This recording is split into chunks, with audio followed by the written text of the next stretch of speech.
درود به شما دوستان عزیزم، خیلی خوشحالم که همراه من هستید. امیدوارم حالتون عالی باشه. با یه ویدیوی دیگه از بزرگترین مرکز خرید خاورمیانه یعنی ایران مال در خدمت شما هستم. اگه یادتون باشه روزای قبل بخشای جذابی از این مرکز خرید لوکس و مدرن رو باهاتون به اشتراک گذاشتم. تو این ویدیو هم بخشای جذابی رو براتون آماده کردم که امیدوارم لذت ببرید.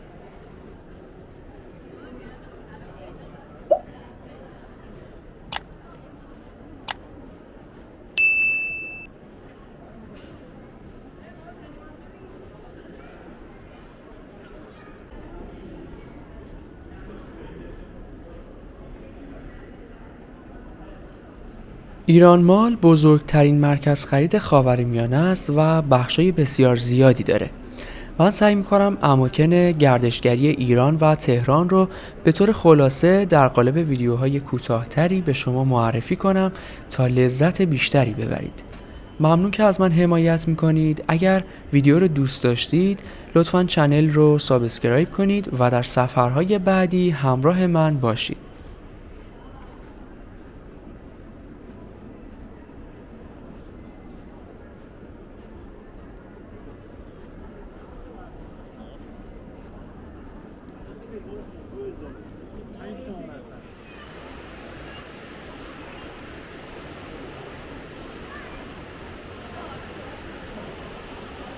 اینجا یکی از زیباترین اماکن تفریحی ایران ماله که به باغ دیدار معروفه. باغ دیدار سقف شیشه‌ای داره و نور خورشید رو به خوبی منتقل میکنه. این باغ زیبا با درختان پالم کالیفرنیا و آبنمای بزرگی طراحی و تزیین شده و همونطور که میبینید محیط بسیار آرامش بخشی داره.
باغ دیدار 3000 متر مربع مساحت داره و تلفیقی از فضای سنتی و مدرنه. طراحی این باغ زیبا رو از سبک معماری شهرهایی مثل کاشان و یزد الهام گرفتن.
مرکز خرید بزرگ ایران مال در منطقه 22 تهران و در نزدیکی پارک و دریاچه چیتگر قرار داره و با مساحتی حدود 1,600,000 متر مربع امکاناتی مثل 200 رستوران، بازار سنتی، فودکورت، گالری آثار هنری و خودرو، مراکز ورزشی، زمین بازی کودکان، باغ کتاب، زمین یخ یا آیس باکس و 3 باغ ایرانی جذاب رو در خودش جای داده.